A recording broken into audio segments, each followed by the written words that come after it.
దేవుని నామానికి మహిమ కలుగును గాక. నడిపించే జీవాక్కును వీక్షిస్తున్న మీ అందరికీ ప్రభు కృప కలుగును గాక. ఈ దినంన నడిపించే జీవాక్కును పరిశుద్ధ గ్రంథం నుండి మనం చదువుదాం. కీర్తనలు 1వ అధ్యాయము 3వ వచనము మధ్య భాగంలో చివరి భాగంలో ఇలాగు రాయబడి ఉన్న దేవుని బిడ్డలారా, అతడు చేయనదంతయు సఫలమగును.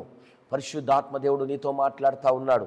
నువ్వు చేయనదంతయు సఫలమవ్వాలని కోరుకుంటా ఉన్నాడు. నువ్వు చేయించున్నదంతయు వర్ధిల్లాలని కోరుకుంటున్నాడు. నువ్వు అనేకులకు దీవెనకరంగా ఉండాలని ప్రభు కోరుకుంటా ఉన్నాడు. నువ్వు అనేకులకు ఆశీర్వకరంగా ఉండాలని దేవుడు కోరుకుంటా ఉన్నాడు. నువ్వు అనేకులకు మేలుకరంగా ఉండాలని ప్రభు కోరుకుంటా ఉన్నాడు. నువ్వు ఏదైతే పని చేస్తూ ఉన్నావో, నువ్వే కార్యాన్ని అయితే ఆరంభిస్తూ ఉన్నావో, ఏదైతే పూనుకుంటున్నావో, ఏదైతే జరిగించాలని అనుకుంటున్నావో అదంతయు సఫలపరచాలని ప్రభు కోరుకుంటా ఉన్నాడు. దేవుని బిడ్డలారా, ఇక్కడ లేఖనము సెలవిస్తూ ఉన్నది, అతడు చేయనదంతయు సఫలమైనట్టుగా మనము చదువుతా ఉన్నాం.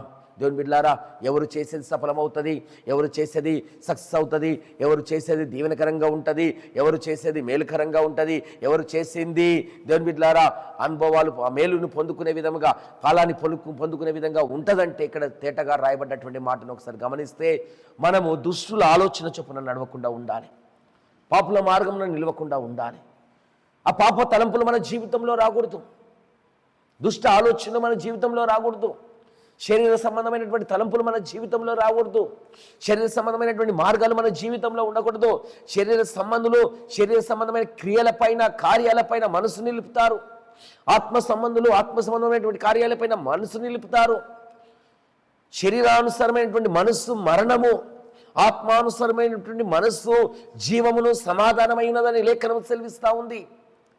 నీ మార్గం ఈ దినమున ఏ విధంగా ఉన్నది? శరీరానుసారంగా ఉన్నదా, ఆత్మీయానుసారంగా ఉన్నదా? నీ యొక్క ఆలోచనలు ఏ విధంగా ఉన్నాయి? శరీరానుసారంగా ఉన్నాయా, ఆత్మీయానుసారంగా ఉన్నాయా? దేవుని బిడ్డలారా, ఒకసారి మనం ఆలోచన చేయాలి. ఈ దినమున జీవితము ఆత్మానుసారంగా ఉన్నట్లయితే, నీ ఆత్మీయ పోరాటము ఆత్మీయానుసారంగా ఉన్నట్లయితే, నీ యొక్క ఆలోచనలు లేఖనాల అనుగుణంగా, లేఖనాల చిత్తం ప్రకారం నువ్వు సాగుతున్నట్లయితే, దేవుని బిడ్డలారా, ఆ వాక్యము చేత నువ్వు నడిపించబడుతున్నట్టయితే, ఆ వాక్యంలో నువ్వు నాటబడినట్టయితే, ఆ ఆత్మ చేత నువ్వు నడిపించబడుతున్నట్టయితే, ఆ వాక్యములో నువ్వు స్థిరపరచబడినట్లయితే, వాటిని ఆనుకొని నువ్వు సాగుతున్నట్లయితే, వాటికి కట్టుబడి నువ్వు నడుస్తున్నట్లయితే, దేవుని బిడ్డలారా, ఈ దినం నా ప్రభు నీతో సెలవిస్తా ఉన్నాడు, నువ్వు చేయనదంతయు సఫలమవుతుంది.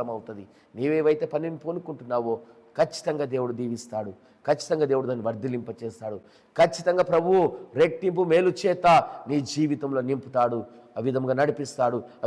ఆ విధంగా పరిశుద్ధాత్మ దేవుని ద్వారా ఆ ప్రభు యొక్క నామంలో అటువంటి గొప్ప మేలులను పొందుకొని మనం అన్ని విషయములలో ఆత్మ సంబంధముగా మన యొక్క ఉద్యోగ స్థితిలో, మన కుటుంబ స్థితిలో మనము మేలులు పొందుకుంటూ సఫలమవుదుము గాక.